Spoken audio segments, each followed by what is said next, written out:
ओम साई राम। मैं पूजा। शिरडी के साईं बाबा द्वारा रोहिला को कैसे ज्ञान प्राप्त हुआ, इस विषय के बारे में बताने जा रही हूँ। एक समय की बात है, शिरडी में रोहिला जाति का एक मनुष्य आया जो कदकाठी में बड़ा ही सुगठित और सुडैल था। एक दिन फकीर साईं बाबा से मिला। साईं बाबा के प्रथम दर्शन पाते ही उसका मन मंत्रमुग्ध हो गया। साईं बाबा के मुख का तेज देखकर उसे अत्यधिक प्रसन्नता हुई। साईं बाबा अपने शांत स्वभाव से मस्जिद में ही विराजमान थे। पहले तो रोहिला साईं बाबा के चरणों पर जाकर गिर पड़े और उनके दर्शन पाकर धन्य हो गए। साईं बाबा अपने शांत स्वभाव में मस्जिद में ही विराजमान थे। फिर रोहिला ने साईं बाबा से पूछा कि बाबा, आपके चेहरे पर जो यह अलौकिक तेज निखर रहा है, कृपया करके इसका क्या कारण है, मुझे बताइए। साईनाथ ने स्पष्ट भरे शब्दों में रोहिला से कहा, तुम भगवान की पूजा करो, अल्लाह की बंदगी करो, तो तुम पर भी यह कर्म रूपी तेज दिखाई देगा। यही कर्म रूपी तेज तुम्हें और मनुष्यों से अलग दिखाई देगा।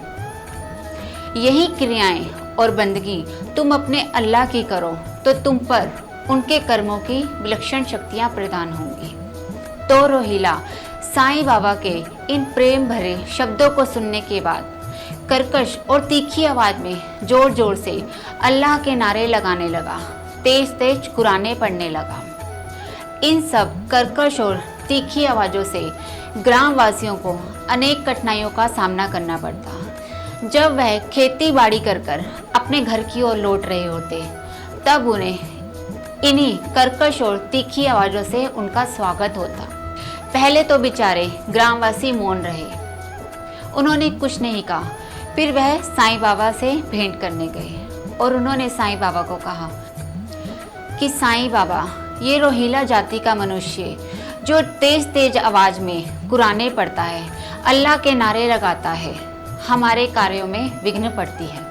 साईं बाबा ने पहले तो उनकी बातों पर ध्यान नहीं दिया।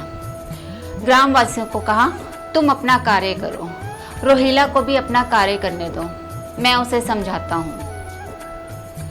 कुछ दिन के उपरांत फिर ग्रामवासी साईं बाबा के पास आए। साईं बाबा, इस मनुष्य को कहें कि अपना कुरान पढ़ने का एक नियमित समय रखे, जिससे हमें भी कठिनाइयों का सामना नहीं करना पड़े। साईनाथ ने उन्हें समझाया कि रोहिला की पत्नी बड़े बुरे स्वभाव की है, उसे और मुझे बहुत ही परेशान करती है। रोहिला के पास कुरान पाक का ही धन है, जिससे रोहिला की पत्नी उसे परेशान नहीं करती, उसे शांत रहने देती है। यथार्थ में तो रोहिला की कोई पत्नी ही नहीं थी। यहाँ पर साईं बाबा का संकेत रोहिला के आसपास के कुकर्मों को नष्ट करने से था। साईं बाबा को यह ज्ञात था कि रोहिला को इस बंदगी का रास्ता उन्होंने ही दिखाया है। जिस दिन रोहिला को इस बंदगी की समझ आएगी, सब कुछ सही हो जाएगा।